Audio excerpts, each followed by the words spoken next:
Hi. ഒരു ഇൻട്രോവേർട്ടായ ആൾക്ക് ഒരു എക്സ്ട്രോവേർട്ടായി ബിഹേവ് ചെയ്യേണ്ട വരുന്ന സാഹചര്യങ്ങൾ അല്ലെങ്കിൽ ബിഹേവ് ചെയ്യേണ്ട വരുന്ന അവസ്ഥ അതിനെപ്പറ്റി ചിന്തിച്ചിട്ടുണ്ടോ? ഞാൻ അങ്ങനത്തെ ഒരാളാണ്. എനിക്ക് ആക്ച്വലി ആൾക്കാരോട് മിണ്ടാനും സംസാരിക്കാനും ഒക്കെ ഭയങ്കര ഇഷ്ടമാണ്.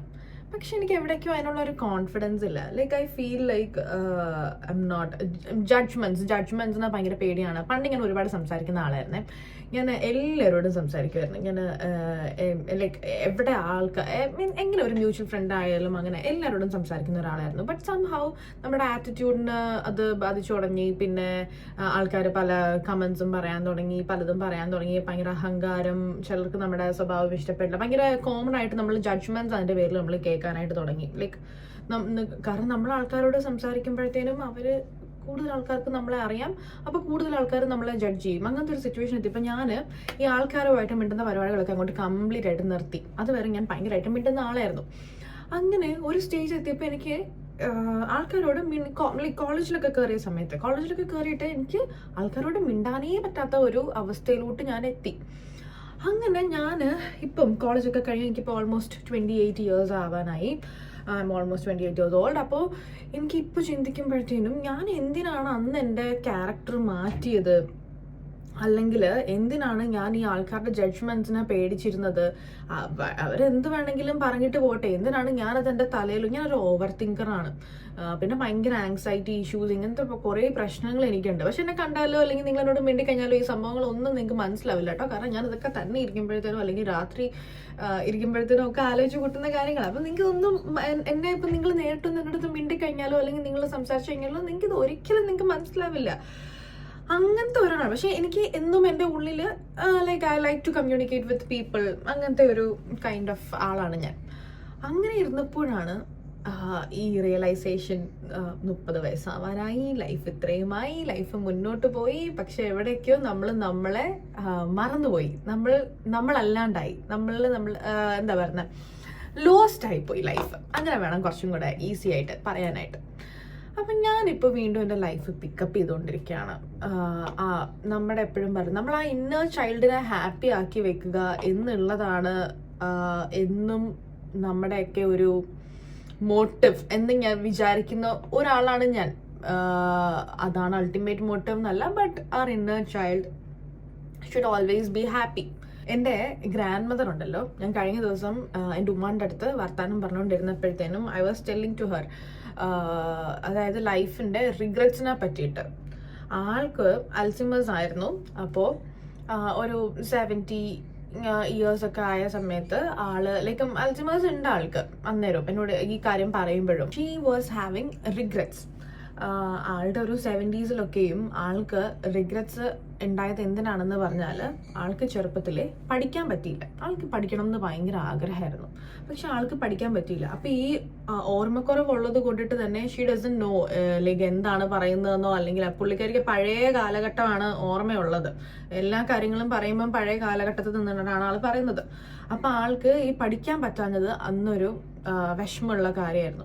അപ്പൊ ഈ ഇത്രയും പ്രായമായ ആൾക്ക്, ഇത്രയും പ്രായമായിട്ടും ആ ഒരു സംഭവം ഉള്ളിലുണ്ട് എന്നുണ്ടെങ്കിൽ ഒന്ന് ആലോചിച്ച് നോക്ക്. നമുക്കൊക്കെ അത്രയും പ്രായമായി കഴിയുമ്പോഴത്തേനും നമ്മുടെ ലൈഫിൽ ഇത്രയും റിഗ്രറ്റ്സ് ഉണ്ടാവുകയാണ്, അല്ലെങ്കിൽ എനിക്കിതുപോലെ ചെയ്യാൻ പറ്റിയില്ല, എനിക്കന്ന് അത് ചെയ്യണമായിരുന്നു എന്നൊക്കെയുള്ള റിഗ്രറ്റ് നമുക്ക് ആ ഒരു ഏജിലാണ് നമുക്ക് റിയലൈസേഷൻ വരുന്നുണ്ടെങ്കിൽ നമ്മുടെ ലൈഫ് ഏകദേശം കഴിയാനായി. അന്നേരം ഇതുപോലൊരു റിഗ്രറ്റ് അടിച്ചിട്ട് കാര്യമുണ്ടോ? അപ്പൊ അങ്ങനെ പിന്നെ ഈ ഇയർ ഞാൻ ഒരു റെസൊല്യൂഷൻ ആയിട്ട് എടുത്തതെന്ന് പറഞ്ഞാൽ I thought of giving importance to me. ഞാൻ സെൽഫ് പ്രയോറിറ്റി കൊടുക്കാം എന്നായിരുന്നു എൻ്റെ ഈ കൊല്ലത്തെ ന്യൂ ഇയർ റെസൊല്യൂഷൻ. പിന്നെ എനിക്കും എവിടേക്കോ എൻ്റെ ലൈഫിൽ എന്നെ തന്നെ ലോസ്റ്റ് ആയി പോയ പോലത്തെ ഒരു ഫീലും കാര്യങ്ങളും ഒക്കെ ആയിരുന്നു. എൻ്റെ ആഗ്രഹങ്ങൾ, ഞാൻ അതിനു വേണ്ടിയിട്ട് പ്രയത്നിക്കുന്നില്ല. ഞാനിങ്ങനെ കുറേ സംഭവങ്ങളുടെ ഇടയിൽ ഇങ്ങനെ പെട്ടുപോയിട്ട് നമ്മളിങ്ങനെ ഗോ വിത്ത് ദ ഫ്ലോ എന്ന് പറയില്ലേ, ആ ഒരു സംഭവം. പക്ഷെ ഗോ വിത്ത് ദ ഫ്ലോ ആയിരുന്നില്ല എനിക്ക് വേണ്ടത് എൻ്റെ ഇഷ്ടത്തിലായിരുന്നു എനിക്ക് പോകേണ്ടത്. എനിക്ക് ആ ഫ്ലോവിൻ്റെ കൂടെ ആയിരുന്നില്ല പോകേണ്ടത്. പിന്നെ എൻ്റെ ലൈഫിൽ ഡിസിപ്ലിൻ ഇല്ലാണ്ടായി. ഞാൻ ഈ ആൾക്കാരോട് സംസാരിക്കുന്നതൊക്കെ കുറച്ചു. അങ്ങനെ മൊത്തത്തിലൊരു ലോസ്റ്റ് ആയ ഫീലിംഗ്. അപ്പം ഞാനിപ്പോൾ എന്നെ തന്നെ പിക്കപ്പ് ചെയ്തുകൊണ്ടൊരു ഭയങ്കര സ്ട്രഗിളാണ് കേട്ടോ ഞാൻ ഇപ്പം അനുഭവിക്കുന്ന ഒരു ട്രാൻസിഷൻ സ്റ്റേജിലാണ് ഞാനുള്ളത്. പക്ഷെ എന്താ പറയുന്നത്, അത് ഭയങ്കര ബുദ്ധിമുട്ടുള്ള ഒരു കാര്യമാണ് ഇനി ആ ലൈഫ് തിരിച്ചു പിടിക്കുക എന്നുള്ളത് ഞാൻ ഇപ്പോഴാണ് മനസ്സിലാക്കിയത്. അപ്പം ഈ വീഡിയോ കാണുന്ന കുറച്ച് ആൾക്കാർക്കെങ്കിലും ഇതിനെ പറ്റിയിട്ടൊരു ധാരണ വന്നോട്ടെ എന്ന് വിചാരിച്ചിട്ടൊന്ന് കണക്ട് ചെയ്യാൻ പറ്റുന്ന ആരെങ്കിലും ഒക്കെ ഉണ്ടെങ്കിലും ഒന്ന് കണക്ട് ചെയ്തോട്ടെ, ഇതിനെപ്പറ്റിയൊക്കെ ഒന്ന് തിങ്ക് ചെയ്യട്ടെ എന്ന് വിചാരിച്ചിട്ടാണ് ഞാൻ ഈ വീഡിയോ പോസ്റ്റ് ചെയ്യുന്നത് കേട്ടോ. അപ്പോൾ ഇപ്പം ഞാൻ എൻ്റെ ബേസിക് ആയിട്ട് ഞാൻ ചെയ്യുന്നത് പറഞ്ഞാലും എനിക്കൊരു ഡിസിപ്ലിൻഡ് ലൈഫ് ഫസ്റ്റ് ക്രിയേറ്റ് ചെയ്യുക. ഇതായിരുന്നു ഞാൻ ഇപ്പം ഫസ്റ്റ് ആയിട്ട് ചെയ്യുന്നത്. അതെനിക്ക് അച്ചീവ് ചെയ്യാനായിട്ട് കുറച്ച് നാളായിട്ട് ഇത് ട്രൈ ചെയ്യുന്നുണ്ട്. പക്ഷെ അച്ചീവ് ചെയ്യാൻ ഭയങ്കര പാടാണ്. ഈ അങ്ങോട്ടും ഇങ്ങോട്ടും ഉള്ള ഒട്ടപ്പാച്ചിലിൻ്റെ ഇടയിലൊക്കെ എവിടെയൊക്കെയോ നമുക്ക് നമ്മളെ തന്നെ നോക്കാനായിട്ടൊരു സമയമില്ലാത്ത ഫീല്. പക്ഷെ ഇതിൻ്റെ ഇടയിൽ നമ്മൾ നോക്കിയില്ലെങ്കിൽ ഇത് ഈ ഒരു സംഭവം, ഈ ഒരു റിഗ്രറ്റ് എനിക്ക് ഒരു 60 വയസ്സാകുമ്പോഴും ചിലപ്പം ഉണ്ടായിന്ന് വരാം. അപ്പം ഞാൻ ഇതിൽ നിന്നൊക്കെ ഒന്ന് ഓവർകം ചെയ്യാനായിട്ട് ട്രൈ ചെയ്തുകൊണ്ടിരിക്കുകയാണ്. അപ്പം ഞാൻ വിചാരിച്ചു എൻ്റെ ഒരു പ്രോസസ്സ് ഞാൻ ഇതിലിങ്ങനെ പോസ്റ്റ് ചെയ്യാം. ഈവൻ എൻ്റെ തോട്ട്സ്, എൻ്റെ ഈ ഉള്ളിലുള്ള പേടികൾ അല്ലെങ്കിൽ എൻ്റെ കോൺഫിഡൻസ് കുറവ്, ഇതൊക്കെ ഞാൻ ഇവിടെ പോസ്റ്റ് ചെയ്ത് കഴിഞ്ഞാൽ ആർക്കെങ്കിലും ഒക്കെ ഹെൽപ്ഫുൾ ആവുമെന്ന് വിചാരിച്ചിട്ടാണ് ഞാൻ ഈ വീഡിയോസ് ഒക്കെ പോസ്റ്റ് ചെയ്യുന്നത്. അപ്പോൾ ഇപ്പം ഞാൻ എന്താ ചെയ്യുന്നത് അറിയോ? ഇപ്പം ഞാൻ ചെയ്യുന്നത് പറഞ്ഞാൽ I'm not showing you എന്തൊക്കെയാണ് എൻ്റെ ഗോൾസ് എന്നുള്ളത്. ഞാനിങ്ങനെ ഒരു പേപ്പറിൽ ഞാനിങ്ങനെ എഴുതിയേക്കാണ്. എന്നിട്ട് എന്തൊക്കെ സംഭവങ്ങളാണ് എനിക്ക് ഡെയിലി ചെയ്യാനായിട്ടുള്ളതെന്ന്. ഫ്രം ബേസിക് ഉണ്ട് കേട്ടോ, ലൈക്ക് എക്സസൈസ് ചെയ്യുക, ഒരു 10 minutes എങ്കിലും മിനിമം വർക്കൗട്ട് ചെയ്യുക, സേവ് ചെയ്യുക, അങ്ങനെ കുറെ കാര്യങ്ങൾ ഇങ്ങനെ എനിക്ക് ആവശ്യമുള്ള കുറെ കാര്യങ്ങൾ ചെയ്തിട്ടുണ്ട്. അപ്പോൾ നിങ്ങൾ ആരെങ്കിലും ഇത് ബിൽഡ് ചെയ്യാനായിട്ട് ശ്രമിക്കുന്നുണ്ടെന്നായിരുന്നെങ്കിൽ ഇറ്റ്സ് ദ ബെസ്റ്റ് തിങ്. കാരണം നമുക്ക് ആ വൈകുന്നേരം ആകുമ്പോൾ ഉണ്ടല്ലോ, നമ്മളിങ്ങനെ ടിക്ക് ചെയ്ത് പോകുമ്പോൾ കിട്ടുന്നൊരു സാറ്റിസ്ഫാക്ഷൻ, ആ ഒരു സംഭവം. അല്ലെങ്കിൽ അല്ലാത്ത ദിവസങ്ങളിൽ ഞാനിങ്ങനെ വൈകുന്നേരം ഇരുന്നിട്ട് രാവിലെ എണീറ്റു കടയിൽ പോയി തിരിച്ചു വന്നു, ഈ ഒരു സംഭവമാണ് ഉള്ളത്. പേഴ്സണൽ ഗ്രോത്ത് അതിൽ ഉണ്ടായിരുന്നില്ല. അപ്പം ഞാൻ അതും കൂടെ ആയിട്ടാണ് ഇപ്പം ഈ ഒരു ഇയർ ഞാൻ ട്രാൻസിഷൻ സ്റ്റേജിലാണെന്ന് പറഞ്ഞത്. അതുകൊണ്ടാണ് ഞാൻ എൻ്റെ ഒരു സെൽഫ് ഗ്രോത്തും കൂടെ നോക്കിയിട്ടാണ് ഞാൻ ഈ ഇയർ മുന്നോട്ട് കൊണ്ടുപോകാനായിട്ട് ഉദ്ദേശിക്കുന്നത്. അപ്പോൾ ഇത് എത്രത്തോളം പ്രാക്ടിക്കൽ ആവുമെന്ന് അറിയില്ല, പക്ഷെ നമുക്ക് നോക്കാം കേട്ടോ.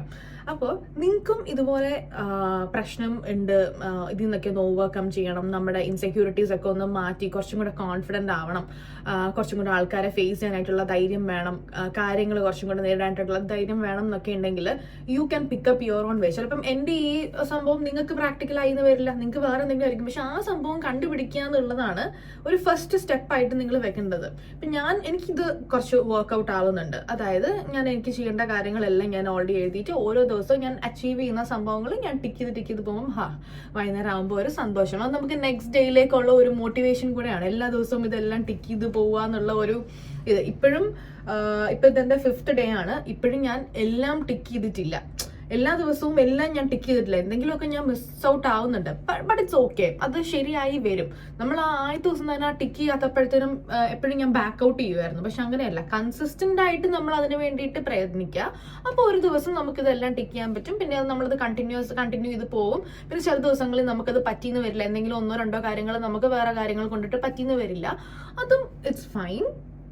നമ്മൾ അതൊക്കെ എന്താ പറയുക, പാർട്ട് ഓഫ് ഇറ്റ് എന്ന രീതിയിൽ കണ്ട് മുന്നോട്ട് പോയാൽ ഈ ഒരു സംഭവം നിങ്ങൾക്ക്, ഡിസിപ്ലിൻ എന്ന് പറഞ്ഞ സംഭവം നിങ്ങൾക്ക് കുറച്ച് ഈസിലി അച്ചീവബിൾ ആയിരിക്കും. പിന്നെ രണ്ടാമത്തെ കാര്യമാണ് കോൺഫിഡൻസ് കുറവ്. അതായത് ആൾക്കാരോട് സംസാരിക്കാനോ അല്ലെങ്കിൽ ആൾക്കാരോട് മിണ്ടാൻ, ഞാൻ ഭയങ്കര ക്രൗഡഡ് ആയിട്ടുള്ള കടകളിൽ ഞാൻ കയറില്ല. ഞാൻ ഭയങ്കര റീസെന്റ് ആയിട്ടാണ് ഞാൻ ക്രൗഡഡ് ആയിട്ടുള്ള സ്ഥലങ്ങളിൽ പോകാനൊക്കെ തുടങ്ങുന്നത്. ഈവൻ ഫോർ മാരേജസ് ഞാൻ അത്രയും ക്ലോസ് ആയിട്ടുള്ള ആൾക്കാരുടെ കല്യാണങ്ങൾക്ക് പോവുള്ളൂ. കടകളിലാണെങ്കിലും ഞാൻ കടയിൽ തിരക്കുണ്ടെങ്കിൽ ഞാൻ കയറില്ല. ഭയങ്കര ക്രൗഡഡ് ഒക്കെ ആയിട്ടുള്ള കടയിലാണെങ്കിൽ ഞാൻ കയറില്ല. എനിക്ക് അത്രയും ആൾക്കാരെ ഒന്നും ഫേസ് ചെയ്യാനായിട്ടുള്ളൊരു കോൺഫിഡൻസ് ഒന്നും എനിക്കില്ല. അങ്ങനത്തെ ഒരു അവസ്ഥയിലായിരുന്നു. പക്ഷെ നിങ്ങളിപ്പം നേരിട്ട് നിങ്ങൾക്ക് എന്നെ അറിയാവുന്ന ഒരാളാണെന്നുണ്ടെങ്കിൽ, എൻ്റെ ക്ലോസ് ഫ്രണ്ട്സിനൊക്കെ അറിയാം, എൻ്റെ ആ ഒരു കംഫർട്ട് സോണിലുള്ള എൻ്റെ ക്ലോസ് സർക്കിളിന് അറിയാം. അല്ലാണ്ട് ഇത് ആർക്കും അറിയില്ല. നിങ്ങൾ എൻ്റെ അടുത്ത് വെറുതെ വന്ന് മിണ്ടിയിട്ടുള്ള ഒരാളാണെങ്കിൽ നിങ്ങൾക്ക് ഒരിക്കലും മനസ്സിലാവില്ല എനിക്ക് ഇത്രയും ഇൻസെക്യൂരിറ്റീസ് ഉള്ള ആളാണ്. അപ്പം എൻ്റെ ഈ ഇൻസെക്യൂരിറ്റീസ് എന്നൊക്കെ പുറത്ത് വന്ന് കുറച്ചും കൂടെ എൻ്റെ രീതിക്ക്, എൻ്റെ ആഗ്രഹത്തിനനുസരിച്ചിട്ട് ലൈഫ്, നമ്മുടെ ആഗ്രഹങ്ങളും നമ്മുടെ ഇൻസെക്യൂരിറ്റീസും തമ്മിൽ മാച്ചായി പോകുന്നില്ല. അപ്പോൾ ആ ഒരു സംഭവത്തിൽ ഓരോ ചേഞ്ചസ് കൊണ്ടുവരാൻ വേണ്ടിയിട്ടാണ് ഞാൻ ഇങ്ങനെ ഓരോ കാര്യങ്ങൾ ട്രൈ ചെയ്യുന്നത്. അപ്പോൾ ഞാൻ അതിൻ്റെ ഒരു പ്രോസസ്സ് ഇവിടെയും അപ്ലോഡ് ചെയ്യാം. സോ കുറച്ചെങ്കിലും ആൾക്കാർക്ക് ഇത് കണക്ട് ചെയ്തിട്ട് മുന്നോട്ട് പോകാനായിട്ട് സാധിക്കും. ഓക്കെ, അപ്പം ഞാൻ നെക്സ്റ്റ് വീഡിയോയിൽ കുറച്ച് അടുത്ത അപ്ഡേറ്റ് ഞാൻ പറയാം. അതുപോലെ ഞാൻ വേറെ ടോപ്പിക്സ് ആയിട്ട് വരാം. നമുക്കപ്പോൾ ഓരോന്നൊക്കെ സംസാരിച്ചും എൻ്റെ കാര്യങ്ങളൊക്കെ ഓരോന്നും ഞാൻ പറഞ്ഞും നമുക്ക് കുറച്ച് ടൈം ഇവിടെ സ്പെൻഡ് ചെയ്യാം. അപ്പോൾ see you in the next video. By.